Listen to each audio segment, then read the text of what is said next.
It's Monday, the 11th of May, and I wanted to check in today because it's a very different Monday to last Monday.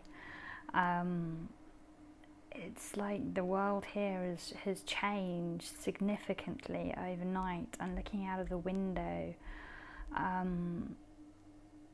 is slightly surreal and slightly disturbing, and I don't know if that's what everyone's feeling or if it's just what I'm feeling, really.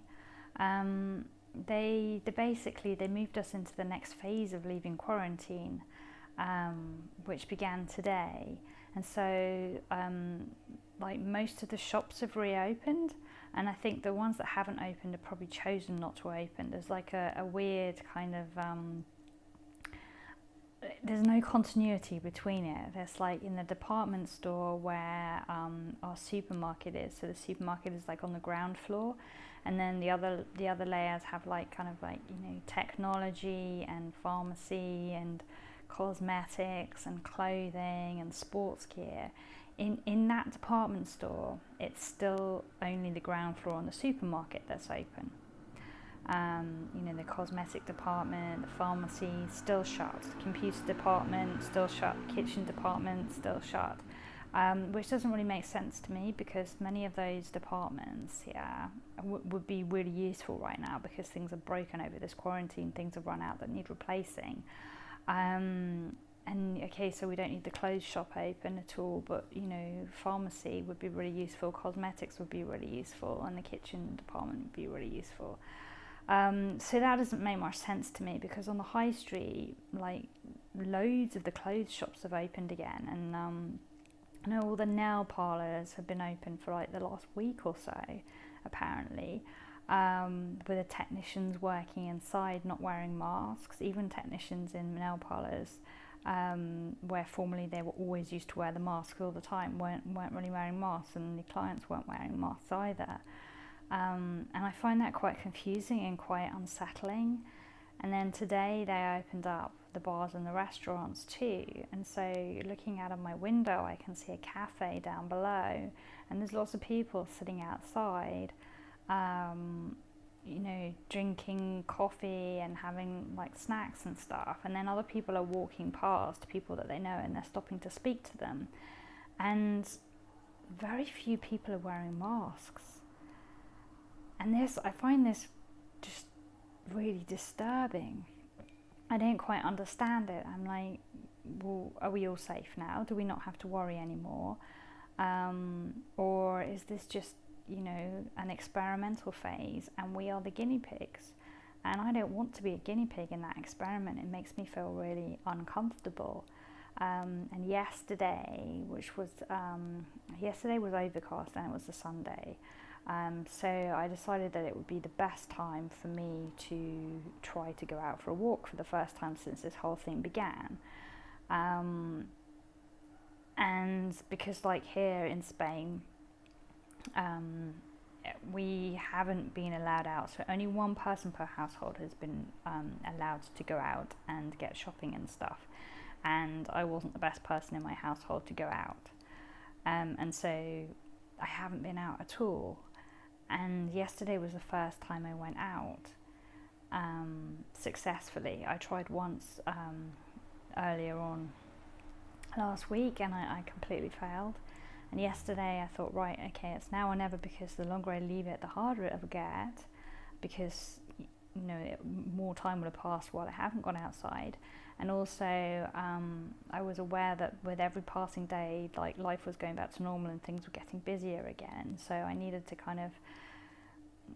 go outside and just be outside again while it was empty, before I tried to go outside again when it was full, because otherwise it was just too many different new things assaulting my senses.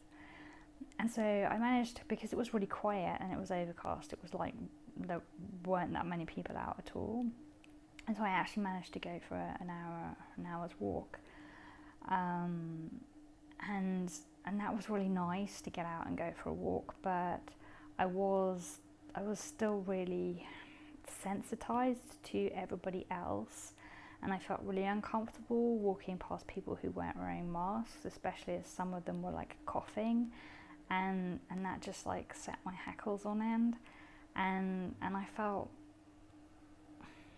really conflicted, really, because I've listened to all of the kind of like medical speak about why it's better not to wear a mask for your immune system and your health, and I understand that completely, and I agree with it, and yet I think it's better to wear a mask to not breathe in this virus, yeah. And when I went outside, before I went outside, I was kind of playing with the, okay, maybe I don't need to wear a mask. Maybe I won't wear a mask because it's hot here now and it's going to get hotter. You know, this is a hot country and summers are unbearably hot as it is. So I didn't really want to be wearing a mask all summer because that it already feels horrible. And so I was thinking, okay, cool. Well, that's a good kind of like reason not to wear a mask then, because it's better for me not to wear a mask. I get better oxygen in, it's better to oxygenate my cells and from my immune system and everything. And then I was on this walk and I was wearing my mask because I felt like I needed to wear my mask. It was like a comfort blanket almost, like, you know, when you wear a cap or a hoodie and you kind of like hide underneath it. My mask was a kind of like a protective layer around me, and I liked the fact that, like, when you're wearing a mask, people respect their distance more than when you're not, I think, or at least I have that impression, because when you're wearing a mask, it's more like, well, you could be ill as opposed to you're obviously confident that you're not ill, otherwise you wouldn't be walking around outside without a mask. And I was just about okay walking past other people with masks on as well, because those were the people that were respecting the social distancing more. And so I felt less alert and on edge. But the people that weren't wearing a mask weren't really adhering to the social distancing either. They were just acting like completely normal, completely relaxed, unfazed by the whole thing. And, you know, I envy that in them. I wish I felt completely unfazed by it and relaxed. But I don't. And walking past people who weren't wearing masks when they were like walking too close to me so that it made me feel uncomfortable, they weren't respecting that 2 meter distance. And in all honesty, for me, I needed at least 4 or 5 meters distance in order to feel comfortable. Because like 2 meters that's in my aura anyway. My aura is like, my personal space is bigger than 2 meters. And walking past a person who's coughing when they're like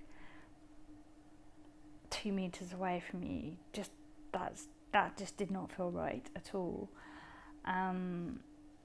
But it was great that I went out for a walk, and I'm really happy and thankful that I did. It was nice to get outside, to see nature, to remember where I live, to experience the beauty of it.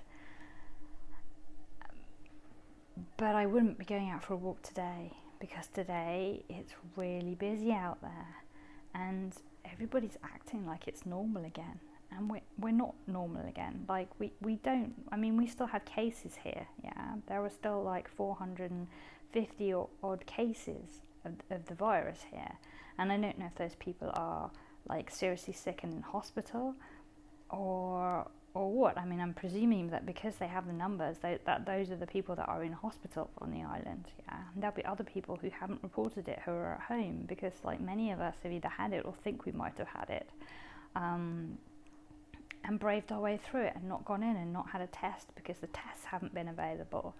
And, you know, I suspect that I and my partner may have had it before we were even in quarantine and before we even realised what the heck it was that we had, because we were both really ill around Christmas time with different symptoms, completely different symptoms. And mine were, his he just thought was a cold or the flu, and it just lingered and it kept coming and going. But mine was,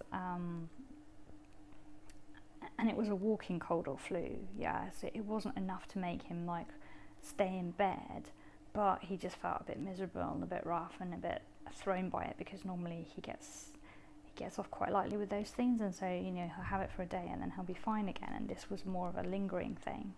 And for me, it was, my symptoms like were strange enough to send me to the doctor, because like I couldn't figure out why I couldn't breathe properly and why I had this like tightness and pressure on my chest, and I felt like I had asthma, and I thought I had an allergy to something suddenly, and I never got to the bottom of it, because then I got sent to see a specialist, and apparently it was the wrong specialist, and so they couldn't help me, and they were really rude anyway. It was a very, very strange experience that didn't make any sense to me at the time, and I was quite upset by it. And then a couple of days later we went into quarantine, and I suspect that the specialist probably knew what was coming because she worked in a hospital before I did, and she probably was aware of the virus far more than I was, because at the time I wasn't really aware of the virus.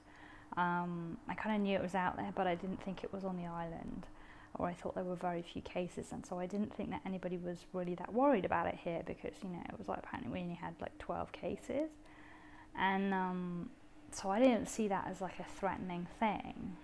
And then 3 days later it was like we were in quarantine, lockdown, and the whole world had changed, and I think maybe she was freaked out about the quarantine, and so then was just in a really bad mood and just didn't want to be at work, and so wasn't particularly friendly in her client-facing mannerism.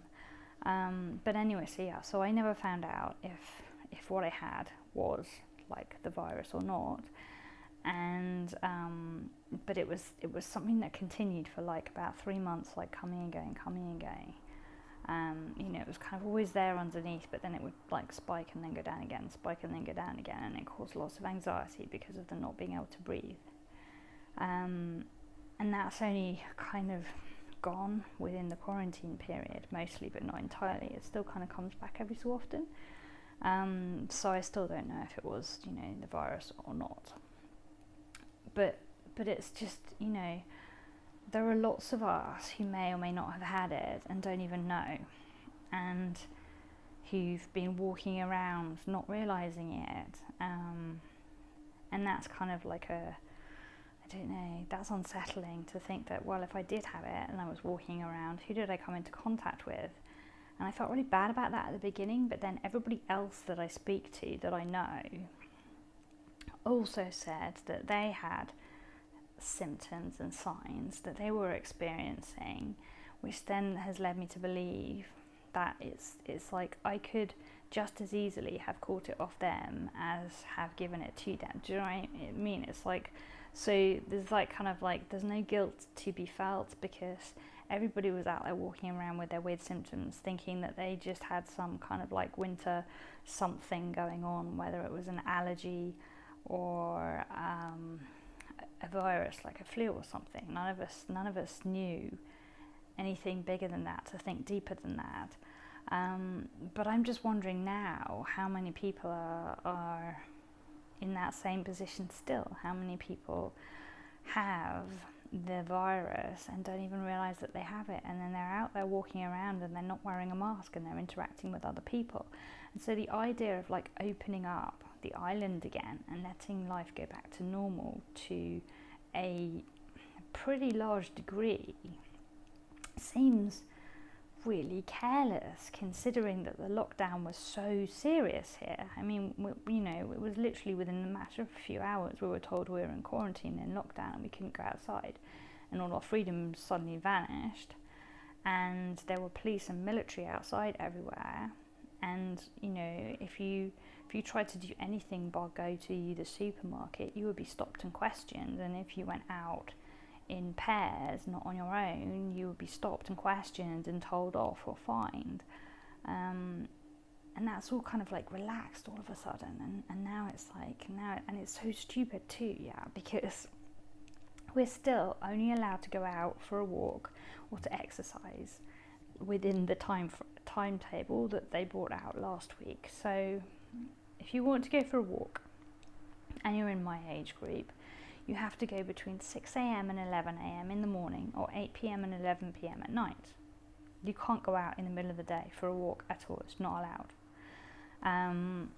But you're allowed to go out for exercise at any point, I think, during the day for an hour, but you're only allowed to go a certain distance from where you live. And if you want to go for a walk, you can only walk for 1 kilometre for a stroll. You can go for like a 1 hour stroll, but you're only allowed to go within a 1 kilometre circumference.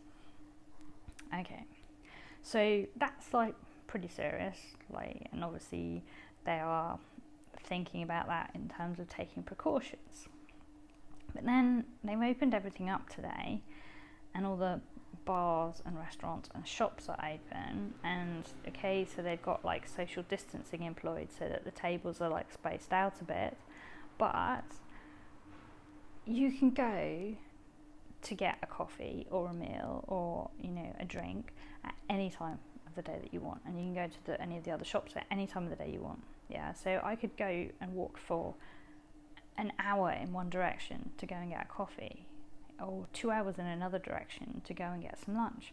So it doesn't really make much sense, because it's like you're allowed to walk as far as you want to walk in order to get to a shop or a cafe or something, but you're not allowed to go to walk for as long as you want, like as far as you want to walk to get exercise, which is more important, surely. So it's a bit strange, and it makes me feel uncomfortable, and I'm a bit scared that what's happening in Germany is going to happen here, because it just feels like too relaxed all of a sudden. And also, and I might be wrong about this, but I read this morning, so it's information out there in one of the local Facebook groups, but I don't know where they got this information from. But it's basically saying that we are now allowed to fly between islands, yeah. So, like, and I don't know if this is the mainland of Spain as well, so I don't know if people anywhere in Spain are allowed to fly to, like, Mallorca and Ibiza and Menorca and Fuerteventura and the Canary Islands, or if it's just the islands that are allowed to, like, interact, because on the islands the level of, like, cases is a lot lower. But, I mean, that seems a bit premature as well. So there's a lot of stuff that's happening far too quickly all at once, and I think they would have been better spacing it out and doing like one thing 1 week, one thing the next, or spacing it out even one thing every 2 weeks. And I can't help thinking that they're now focusing more on the financial health of the country than the physical health of its citizens. And I get that we don't want to, like, go into a big depression and everything, and I get that they're trying to protect people's financial livelihoods and businesses and the economy of the island and stuff, and the world, because, you know, this coming out of quarantine is happening in many places at the same time, and everywhere is slightly different. But it's like, if it was scary enough and serious enough to lock us down, yeah, and limit our freedom for 2 months, yeah, if it was that serious that it required that behaviour, surely it's that serious still. And surely if there are still cases on the island, we need to be thinking a little bit more responsibly about protecting people. And so now it's like I'm allowed to go to my friend's house now suddenly, and I'm allowed to go to a friend's house where there are 10 of us. We're allowed to meet in social gatherings of 10, no more than 10, yeah, inside their house, someone's house, or outside. That to me just seems like absolute insanity, because they're not saying you have to social distance if you do that. They're saying, hey, you can hook up with your friends, and just, you know, be vigilant. Well, how can you be vigilant? What? So if someone looks sick, or if they're coughing, then you need to, like, be careful and take yourself away from that space, but not otherwise. And, you know, if you're in that space and they're coughing, well, you're too close already, and you probably can't get away quickly enough. So you're putting yourself at risk unnecessarily, are you not? And so it just makes me feel really uncomfortable, and it doesn't seem very logical. 1 minute it's like, oh, we're all in danger, and then the next minute it's like, no, hey guys, it's all safe, you can go back to normal again. And there are loads of people who are in their house still, who probably have this virus, yeah? who aren't in hospital with it. And these people are going to be mixing with their family and their friends without knowing, and then spreading it. And some people, maybe they'll know they have it and they'll think, yeah, it's fine. And other people won't know, and then they're going to spread it. Like around Christmas time, I had a friend who had a really, really bad flu. And she had it and she was bedridden for like 2-3 weeks, and then it went away, and then like a couple of weeks later or whatever, it came back again, so she had it twice. And I saw her in the in-between period of that, because she thought she only had a flu, and so she kept saying to me, like we normally meet on a weekly basis, she kept saying to me, oh, I'm fine, you know, I've had a flu, but I'm over the contagious bit, so I can come and see you. And I kept putting her off because like I felt uncomfortable. So I said, no, I'd rather not see you until you're 100% better, because I don't want to catch anything. And so I kind of postponed her a couple of times, but then I also then saw her a couple of times in between, and then she got it back again and she was really sick. And then I saw her a couple of times after that, and then this all happened. And she's now convinced that that was like the virus that she had, not a flu, which makes a lot of sense. And it makes me feel thankful that I kind of said, don't come to my house until you're feeling a bit better, but then also wary, because like, was she still in the contagious phase when she came to see me in between or not? And we don't know enough information about this. Like, nobody's given us this information. Like, you know, the virus comes and goes. The people who I've spoken to who have had it, people that have had it and been in hospital and, you know, been officially diagnosed with having it, it's been confirmed that they have a case of like the virus. These people have said, yeah, that it's like it came and it went, it came and it went, it came and it went, and each time it came it was slightly less than the time before, until it kind of phased itself out.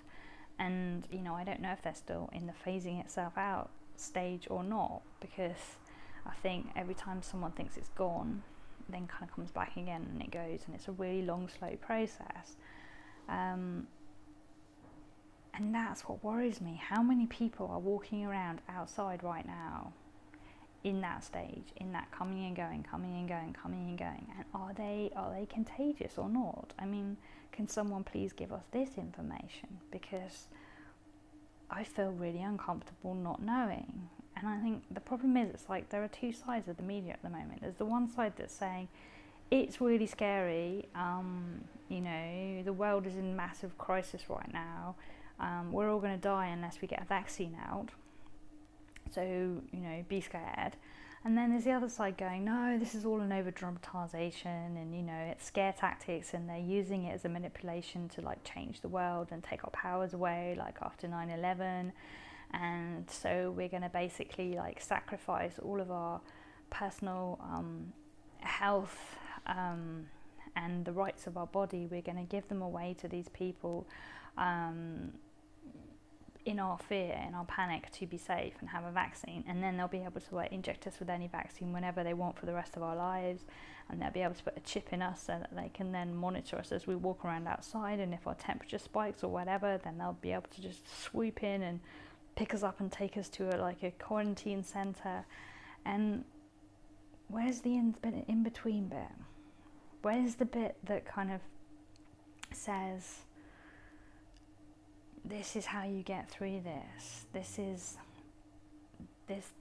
virus is here, and it needs to be taken seriously. But we also need to get back to life again, and we need to open the world up again, because we can't stay locked away forever. So this is how we walk down the middle. And I don't think anybody's really providing that information. Everybody's like fighting on one side or the other side, desperate to grab power, because it seems like the power of the world is up for grabs all of a sudden. It's like, do the darker energy megalomaniacs seize control? You know, those that are coming from greed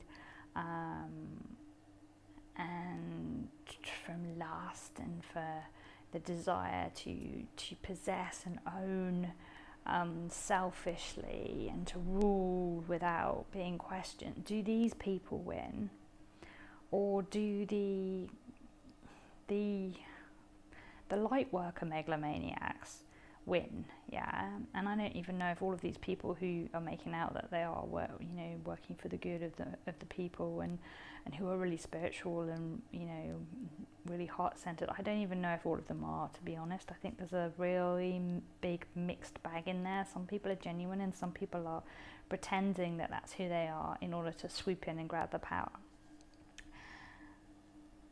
And then there's the little people like you and me who aren't part of a large group, who only have our own solitary voice, who, when we open our mouths to try and speak to a lot of the people we know, are being shut down instantly because they think that we are stirring up trouble within our conversation, talking about uncomfortable things that they don't want to think about, or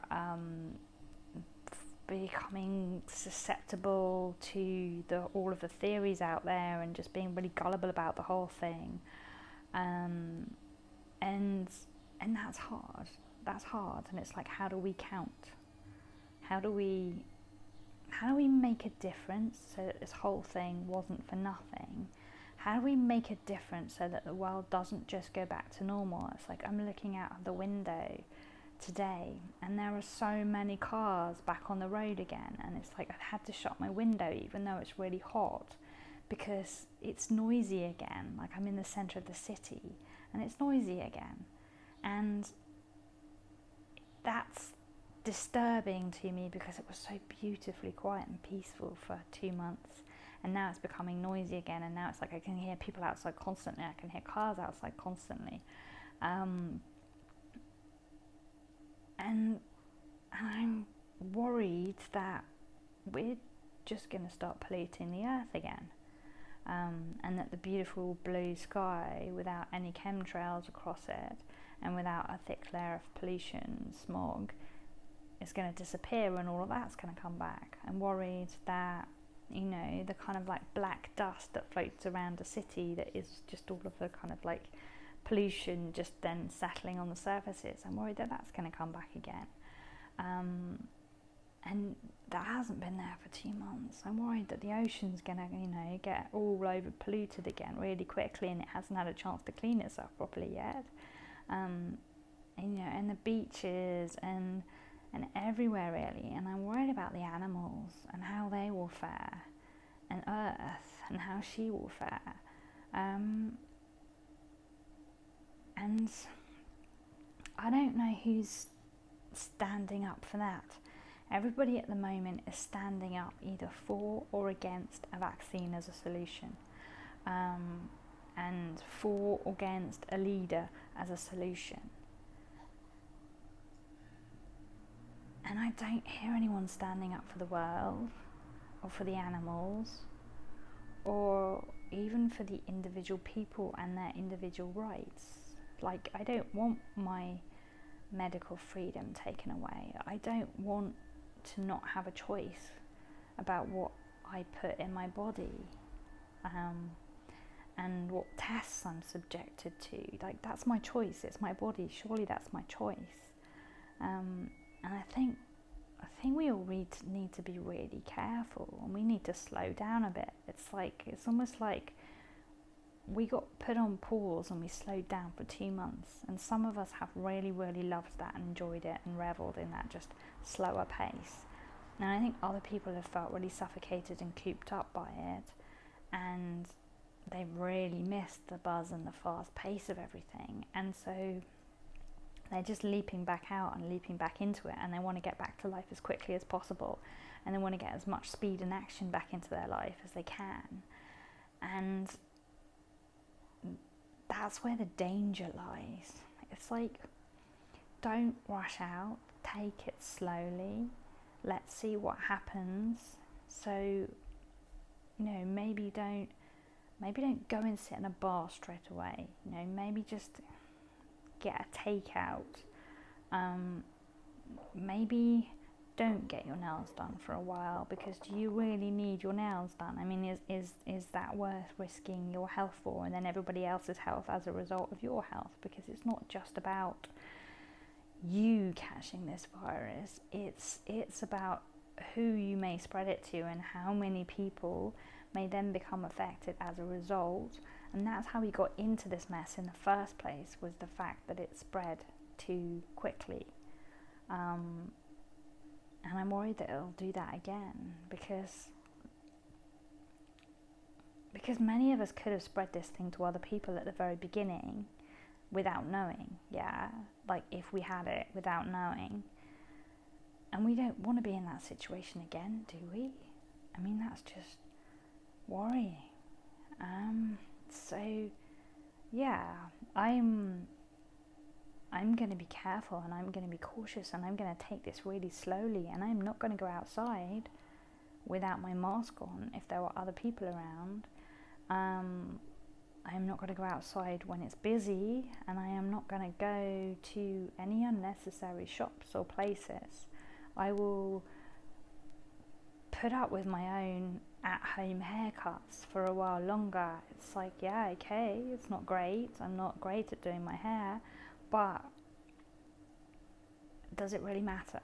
Like, does it really matter what we look like anymore? I mean, I know it does for our own self-esteem, but I also think it's a really good exercise in self-love and self-acceptance to not be so focused on the physical, on the external part of us, and to think more about the beauty that is inside each and every one of us, to take care of ourselves and to love ourselves and our bodies, but not to be focusing on perfection and looking a certain way. So we don't need to get our hair done, we don't need to get our nails done, we don't need to get waxed.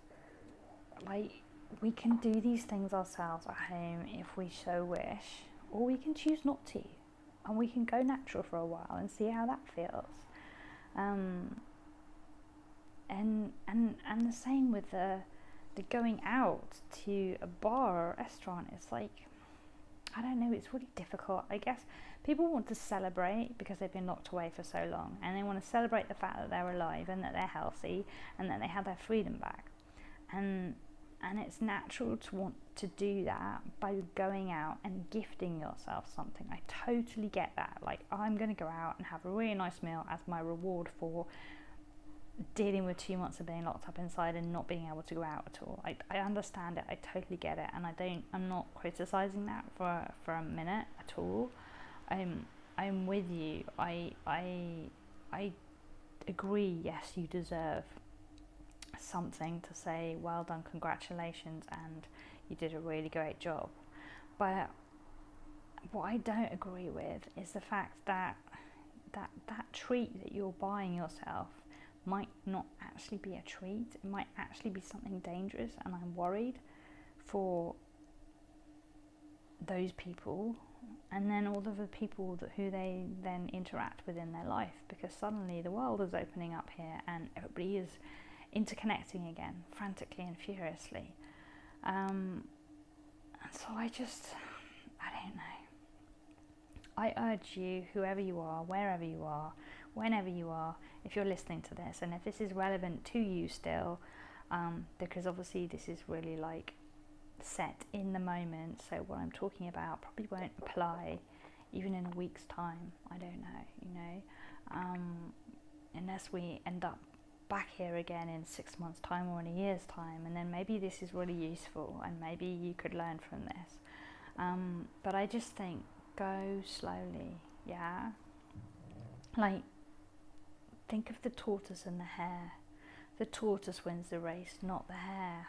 You don't have to be the first one out there.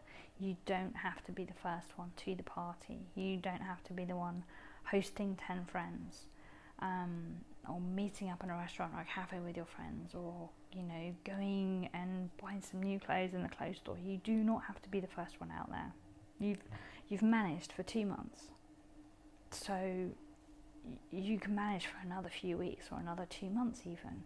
Like, just watch and see what happens, and then when you know it's safe, as opposed to when you're being told it's probably safe, well, then go out there. So, you know, keep your immune system healthy by having a healthy diet, by taking the supplements that have been recommended. Keep your immune system healthy by having detox baths and by doing exercise. You can do a lot of exercise inside, and then you can just go outside for your like gentle little stroll or whatever, but do it at a time when it's not super busy. And if there are people around, wear a mask, and if there aren't, then okay, don't, and that's up to you. But just err on the side of caution for a little bit longer, because it hasn't harmed you yet. And I really do think it's wise to just play it safe and take smaller steps. And that's what I'm going to do.